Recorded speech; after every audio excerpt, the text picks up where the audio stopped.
Warning, 50 States, 50 Murders is a podcast based around true crime.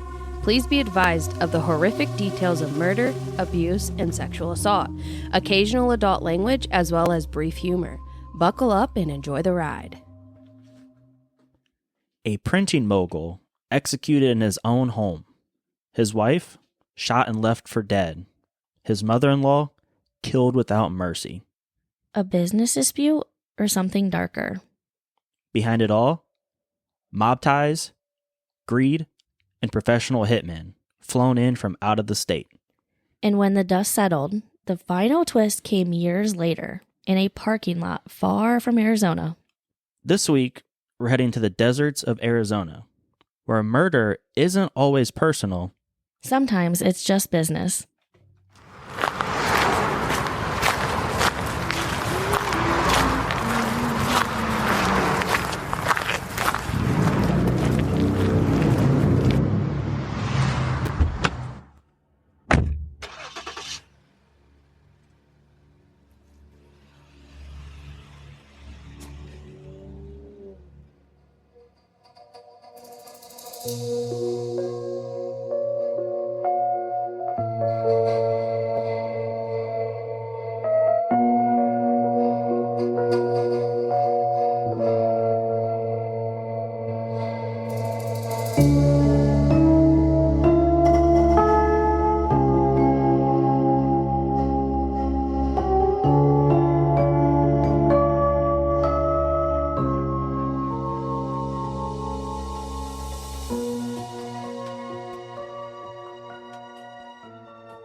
Welcome back to 50 States, 50 Murders. I'm AJ.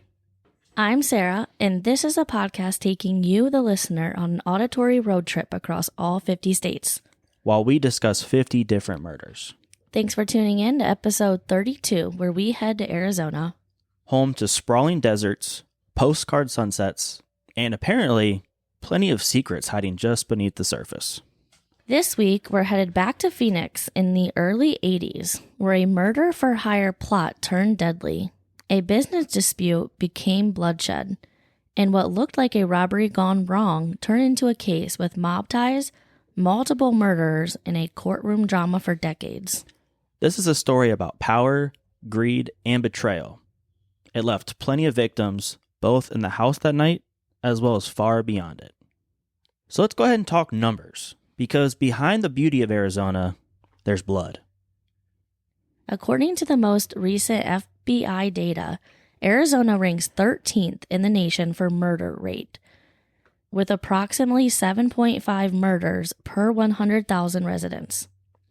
That's going to put Arizona just above the national average and makes it one of the more violent states out west.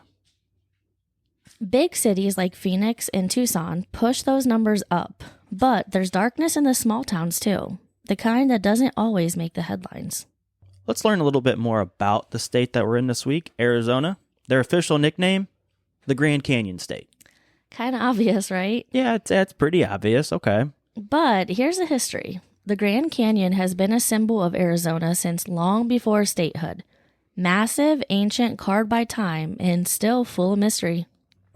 It was officially adopted as the state nickname in the early 20th century because nothing captures Arizona's identity quite like it. But let's be real. As this episode unfolds, we're about to show you a few canyons Arizona doesn't put on the postcards. So before we dive into murder, motives, and motel mayhem, let's take a minute to get to know Arizona beyond the body count. Because behind the heat and the headlines, the Grand Canyon State's got a lot of weird, wild, and surprising things going on. Let's hit some facts that make Arizona uniquely Arizona. Right off the rip, Arizona is home to the Grand Canyon, one of the 7 natural wonders of the world. It's so big that it creates its own weather patterns. Have you ever been to the Grand Canyon? I have. Okay. Yep. I have not. Obviously, it's on my bucket list. Have you been to the state of Arizona? I have. Okay, great. All right, so that's cool. That'll be Yep. that'll maybe add to the episode a little bit, but Yeah, I haven't been personally. Now, this is always like my question. Anytime I ever want to see something or anytime something's big, like, is it Yes. as good as they make it out to be? Yeah, it's definitely, I mean, it doesn't really look like that picture necessarily, but we were there on kind of a foggy day. Okay. But it's as big as it looks. I mean, it's huge.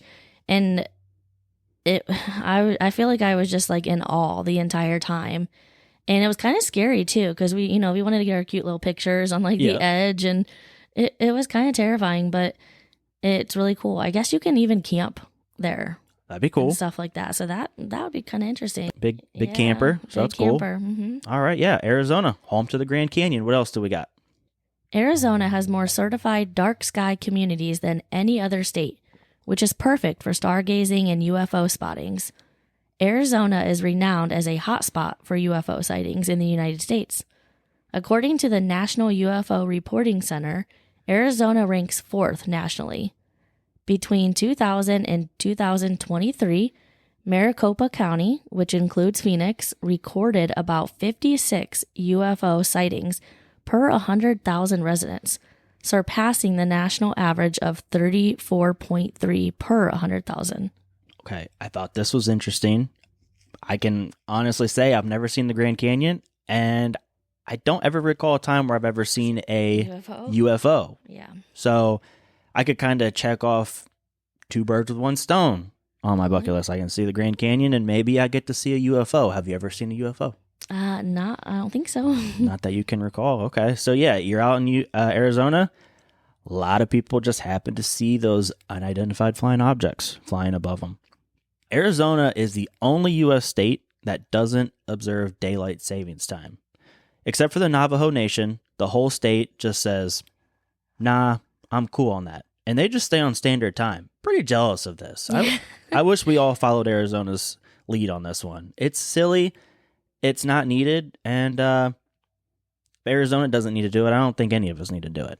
Yeah, I find that interesting. I had a friend that lived in Arizona for quite some time. I mean, probably almost 10 years, I would say.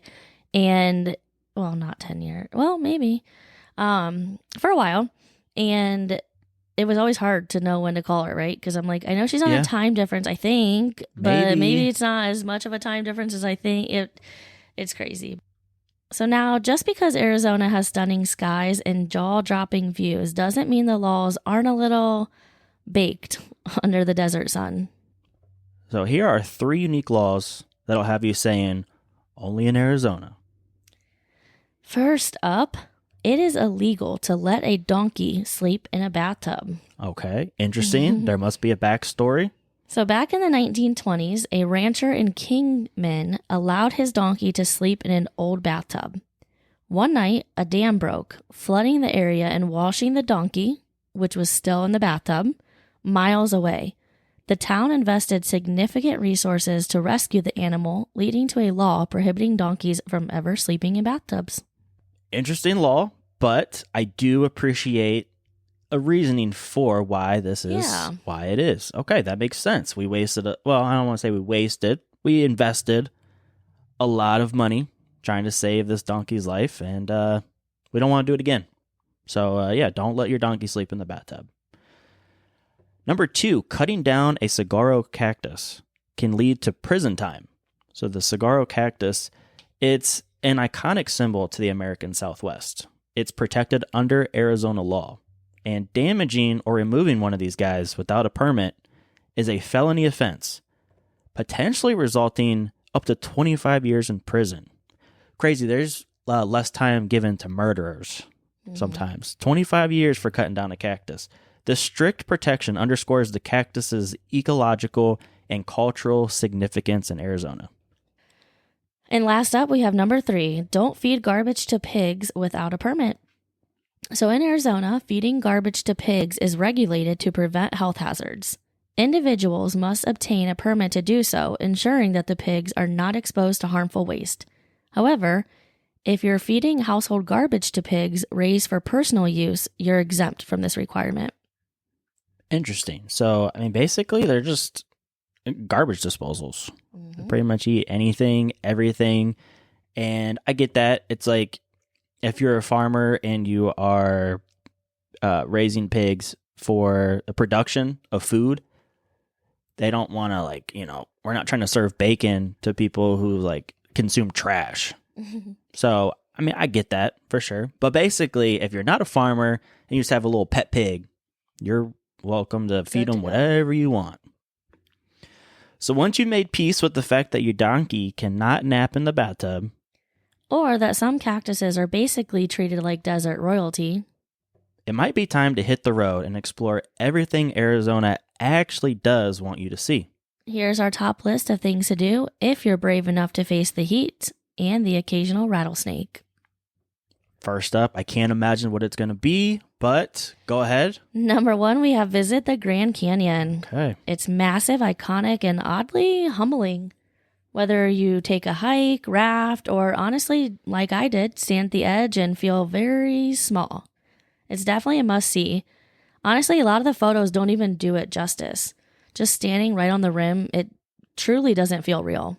That's kind of how I felt about the Grand Canyon. I feel like pictures just can't do it justice. So I get that, and someday I'll make it out there. I'm excited to see it.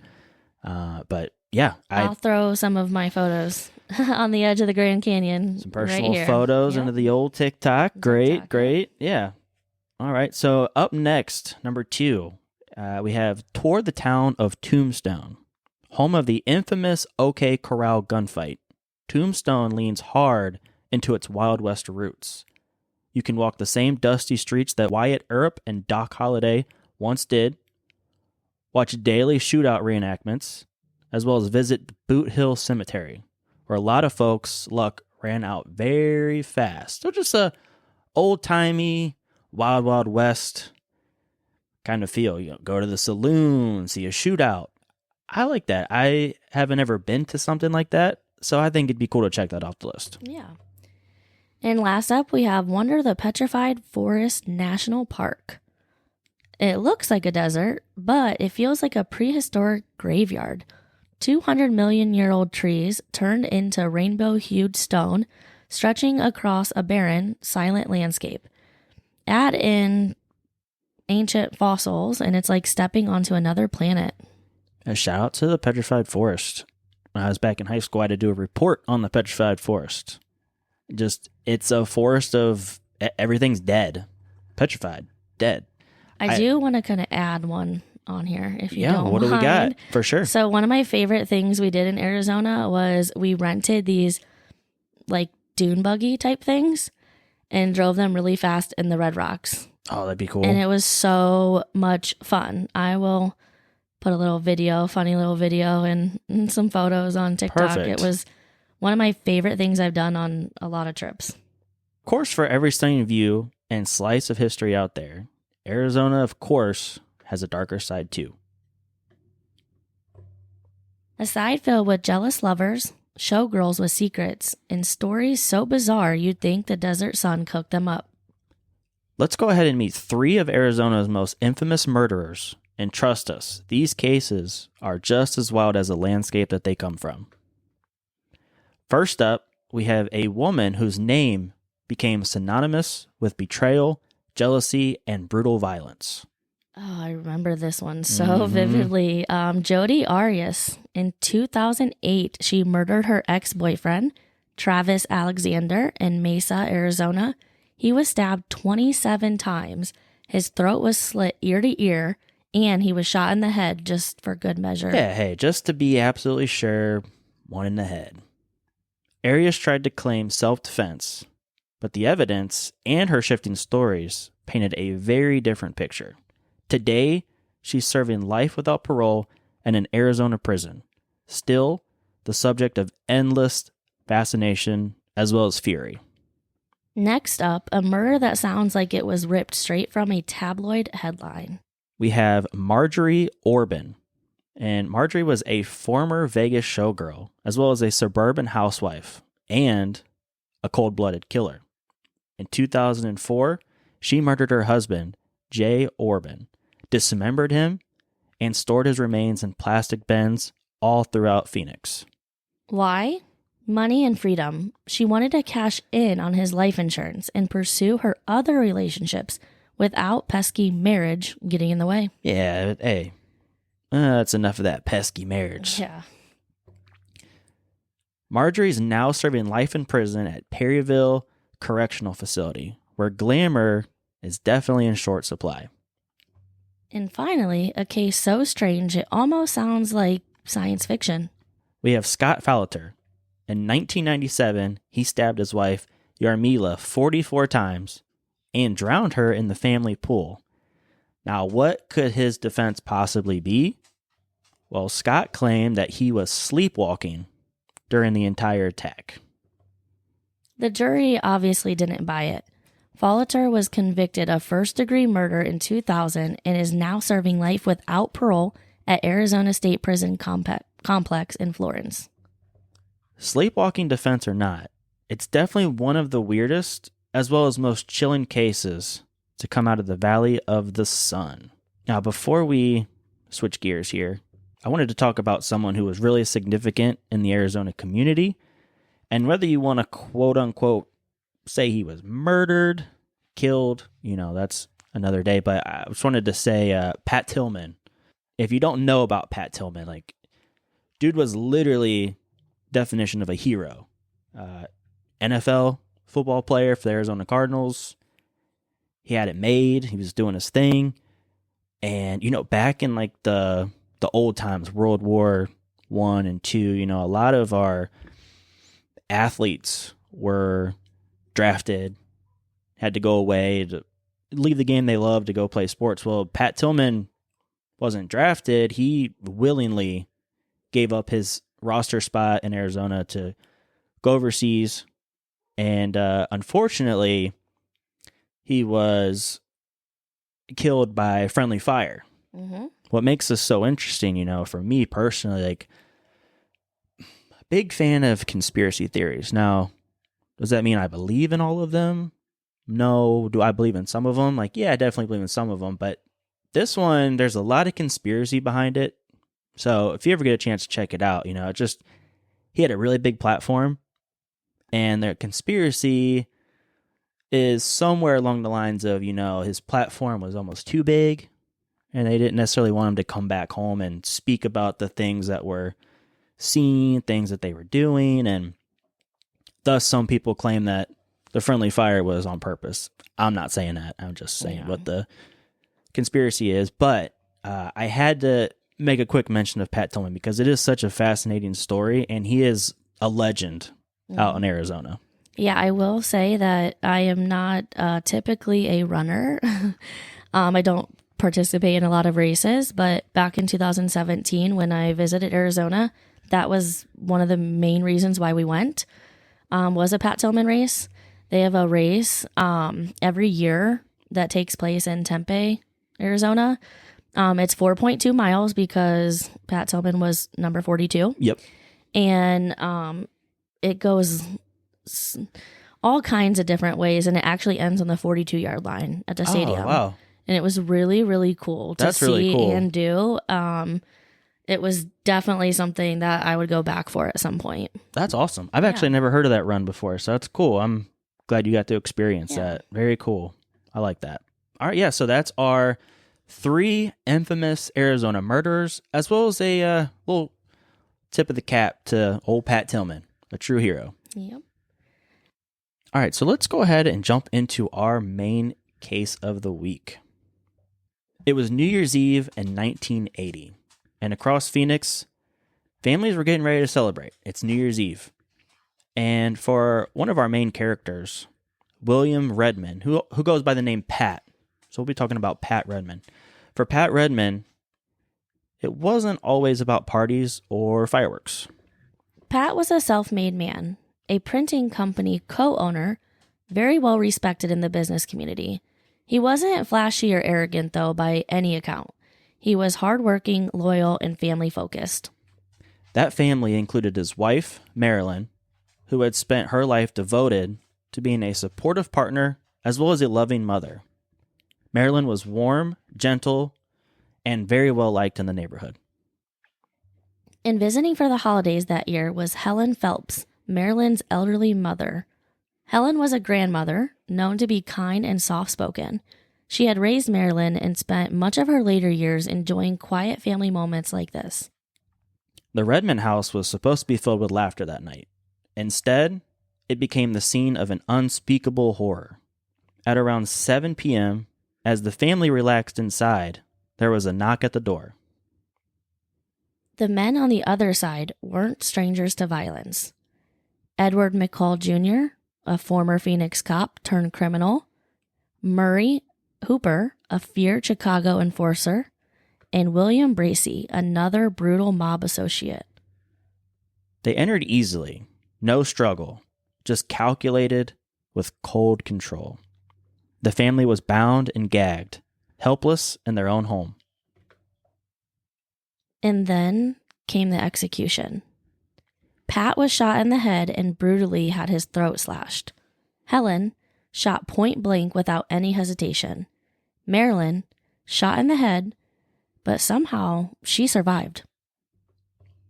Later in court, Marylin recounted what it felt like to lay there, pretending to be dead, as the killers laughed and left. Quote, "I played dead. I waited for silence." That silence saved her life, and her words would later help put these men on death row. In the aftermath of the murders, Phoenix police faced a terrifying question. Why? This wasn't random.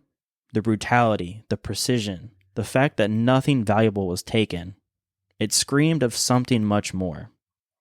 What they discovered would pull them into the dark heart of organized crime. At the center of it all, Robert Charles Cruz. Cruz was a Tempe businessman, flashy, confident, and allegedly connected to Chicago mobsters. But more importantly, he was family. Cruz was the cousin of Ron Lekuzik. Who is Ron Lekuzik? Well, he was Pat Redmond's business partner at Graphic Dimensions. According to prosecutors later, Cruz wanted Redmond out of the picture. He pretty much just saw him as the obstacle of taking full control of the business. And so he turned to the people who solved problems the mob way. You know, hearing all this, it kind of makes me wonder, is that like still a thing? Do people still hire hitmen nowadays? Yeah, I had to look this up. I was just curious. I'm asking Google. I'm like, hey, by the way, the reason I'm asking this is because I'm doing some research for a case, not because I'm really looking for anything. But I did just ask, is that still a thing? And I feel like it's a really good question. The short answer that I got, yes, murder for hire still does exist. However, not like this, not how we envision it. So back in 1980, this was still pretty typical for organized crime. You had mob-connected guys like Hooper and Bracey that you mentioned. These guys were real enforcers. They were flown in, hired to do a job. Absolutely no hesitation, just classic hitmen. So kind of like mafia movie type stuff, but in real life. Yeah, definitely. Kind of like the movies that we would see with the hitmen, the mafia, exactly. But, today, it's changed a lot. Most of what law enforcement sees now, as far as murder for hire, it's more so personal or desperate. You have love triangles, family disputes, or even gang-related hits. And then most of it, a lot of it, it's simply just scams online. Dark web, hitmen for hire ads. If you go back to our Minnesota episode, it was a story about going on the dark web and getting a hitman for hire. And yeah, most, as that one was, most are fake. And when they are real, the FBI is usually behind it. That's what I feel like I've seen most of, is undercover police or the actual hitmen. Because you don't really have professional hitmen just walking around like you used to in the 80s. Correct. In the U.S., that world specifically, it was mob-controlled. Professional murder for hire. I don't want to say it's extinct, but it's definitely not as prominent. And that's kind of what makes this specific case so chilling, is that it really was that old school style. A business dispute that turned deadly with actual hitmen flying in from Chicago to do the job. And you just really don't see that anymore, at least not out in the open. And clearly, they didn't expect anyone to survive to actually tell the story. They didn't, but Marylin Redmond did. And that's why we are talking about this story today. Cruz allegedly made an offer to an Arizona associate named Arnold Merrill, $10,000 to get rid of Pat Redmond. But Merrill wasn't willing to cross that line. So, Cruz went elsewhere. Second case in a row now where Oklahoma last week, $10,000 to murder.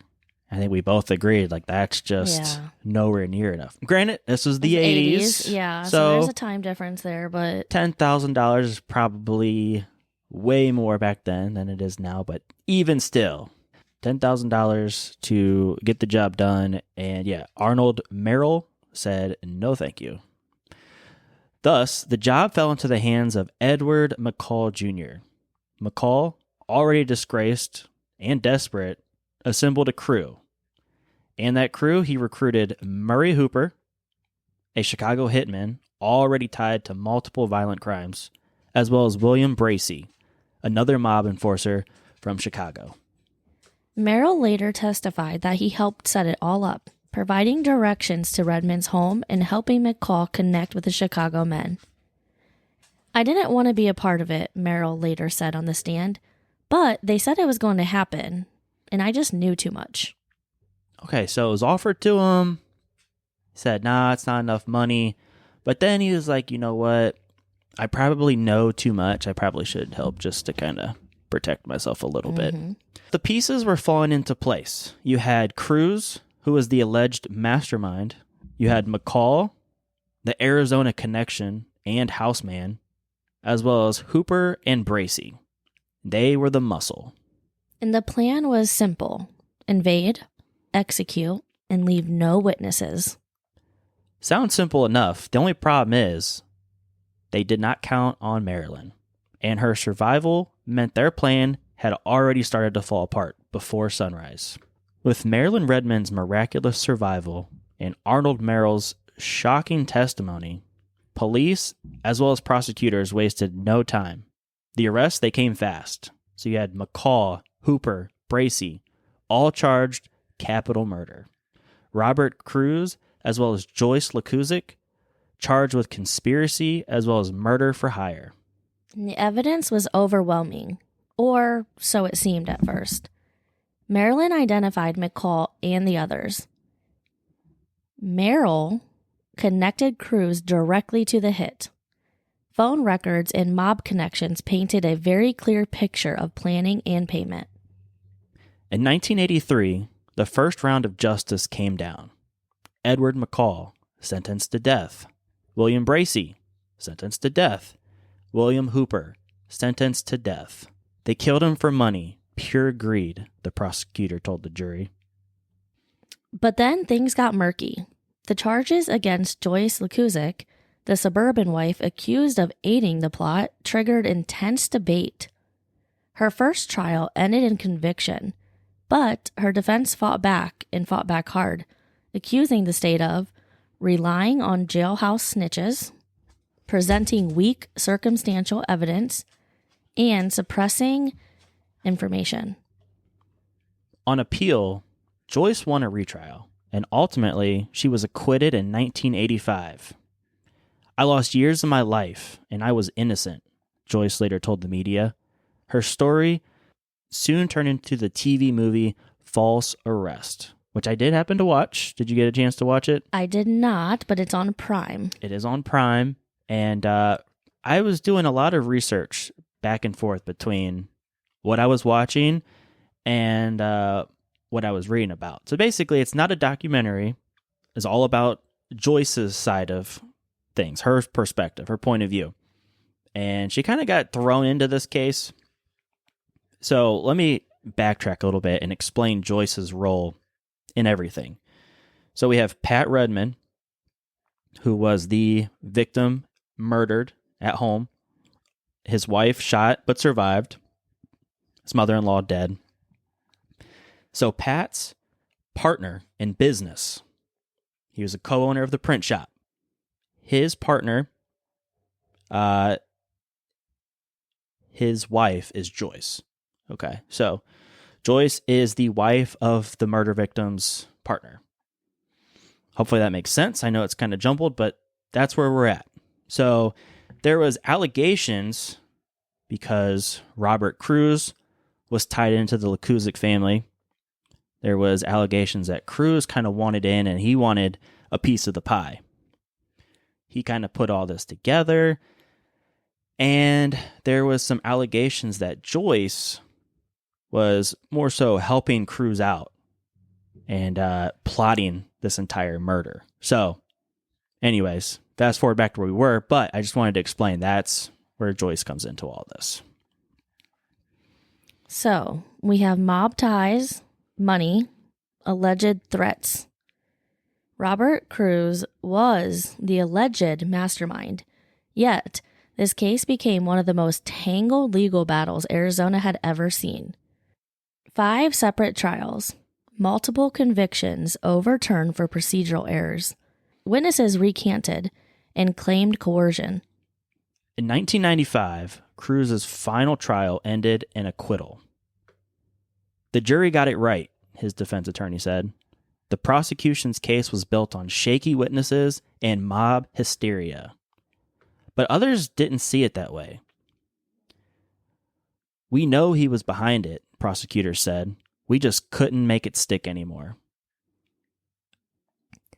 The system had spoken. The hitmen were sentenced to death. The alleged mastermind walked free. And Joyce Lekusic, the suburban housewife, once painted as evil, was now considered innocent. But the story, well, we're not quite done yet. The court verdicts were handed down. McCall, death row. Hooper, death row. Bracey, death row. Joyce Lekusic, acquitted. Robert Cruz, acquitted after 5 trials. But here's the thing about justice. Sometimes it doesn't end in the courtroom. In the years that followed, the so-called players of this hit faced their own fates, whether handed down by the state or by the streets. Edward McCall, the former Phoenix cop turned hitman, well, he died quietly in prison in the year of 2000. William Bracey, the Chicago mob enforcer, he died in prison in 2005. Murray Hooper, though, he fought hard. He spent nearly 40 years on death row, filing appeals, citing witness coercion, and maintaining his innocence. In court during his final pleas, Hooper said, "I am not the man that they say I am. I did not kill anyone in Arizona." Unfortunately for Hooper, his last appeal was denied. In 2022, Arizona carried out its sentence. Hooper executed, still insisting he was not the killer. But perhaps the most chilling twist was reserved for Robert Cruz, acquitted, free, back in Chicago, but he wasn't free for long. In 1997, 2 years after beating the state of Arizona, Cruz was gunned down mob style in a Chicago parking lot. It was fast, professional, execution style, just like Pat Redmond years earlier. No arrests, no leads, no suspects. He got his in the end, one Arizona investigator later said. Some things the justice system just can't handle, but the streets, they will. His murder remains unsolved to this day. A hit for a hit, or just good old karma coming back around. Either way, the last loose end in the Redmond case was now permanently tied. When Marylin Redmond awoke in the hospital after being shot in the head, she had lost everything. Her husband, her mother, her sense of safety. But she didn't lose her will. Marylin went on to become the linchpin in this case, bravely facing her attackers in court, describing every gruesome moment and refusing to let them escape justice. "I had to speak for Pat. He couldn't speak for himself," she said years later in an interview. And what about Joyce Lekusic? Convicted, then acquitted. She fought tooth and nail to reclaim her life after being branded a murderer. Her story became the made-for-TV movie, False Arrest, as we discussed earlier, turning her into a national figure in the debate of wrongful convictions. Robert Cruz, he dodged Arizona's death chamber after years of courtroom battles, but he didn't escape his enemies. His assassination in 1997 closed his chapter with brutal fatality. And Hooper, Bracey, and McCall, they spent their final years behind bars. Some died quietly, but Hooper, the last, was executed in 2022, claiming his innocence until the very end. "I didn't do it," Hooper said hours before his death, but nobody wanted to listen anymore. And for the Redmond family, as well as Phoenix, the legacy lingers. This wasn't just a home invasion, and it wasn't just a mob hit. It was a collision of ambition, greed, and betrayal that left scars in the courtrooms, as well as family homes for decades. A businessman who built his American dream, a mob-connected schemer who tore it all down, and a survivor who made sure someone paid for what happened. Because sometimes justice comes slow.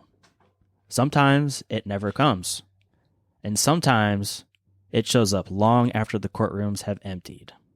Greed, betrayal, survival, courtroom chaos, as well as street justice.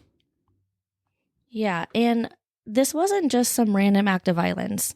This was a planned hit, orchestrated by people Pat Redmond knew through business, and that's terrifying. Yeah, probably people that he considered friends, people that he considered to be close to him, family friends, and I think what is most interesting about this entire case is the hitmen themselves, the one who physically pulled the trigger.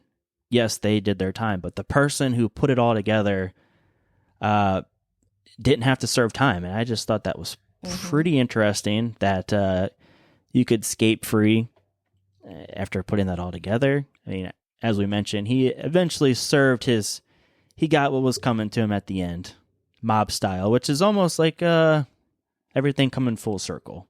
You almost have to appreciate that. I think that what sticks with me the most, though, is Marylin. She was shot in the head, left for dead, and still she came back, stood in the courtroom. I think that's beyond strength. That's like hero level strength. For sure. And then on the flip side, Joyce Lekuzik, wrongfully convicted, branded a murderer, and later cleared. This case really had every side of justice and injustice rolled all into one. So to recap, tonight we looked at a printing mogul and a family man targeted in his own home. A hit team made up of a disgraced cop and 2 out-of-town killers. A mob-connected businessman orchestrating the hit from behind the scenes. We have a surviving witness who changed everything. And courtroom battles that stretched over 2 decades, ending in death, acquittal, as well as an unsolved murder. This was Arizona like you'd never heard it before. All right, Sarah, as we conclude our case of the week, it's that time for Sarah's Travels. After everything we've dug into, this is a state that you've actually been to already, but I do have to know, with all that being said, all that we've learned, all that we've heard, where does Arizona land on your travel list? Honestly, it's still high. I mean, like you said, I've visited here before. Definitely going to be in the top 10. It was one of my favorite trips I've taken so far. We actually flew into Phoenix and we went to So we were in Phoenix for a couple days. We went to Scottsdale for a few days and then went to Sedona for a few days and then visited the Grand Canyon on the way to Vegas and then did 3 days in Vegas and then flew home. And we packed, the Pat Tillman race into that. We did dune buggies in the middle of the Red Rocks. We did a lot of hiking and sightseeing, like the Devil's Bridge. It was honestly some of the coolest experiences I've had. So I think since I only have number 6 and 8 in the top 10, so I think I'm going to put it at number 6. Okay, number 6 for Arizona. Definitely one that I would visit again. Okay, we have a top 10 state. Very cool. Well, with that being said, that is going to be it for this week's episode of 50 States, 50 Murders. As always, If you liked what you heard, make sure to subscribe, leave us a review, and hey, tell a friend or someone who's into dark, twisted stories just like this one to spread the word. Be sure to follow and subscribe. You can listen along on Spotify, Apple Podcast, and YouTube. Don't forget, we're on TikTok and Instagram at 50 States, 50 Murders. And until then, lock those doors and run that background check. Maybe this time on your business partners or coworkers. And remember that every state has a dark side.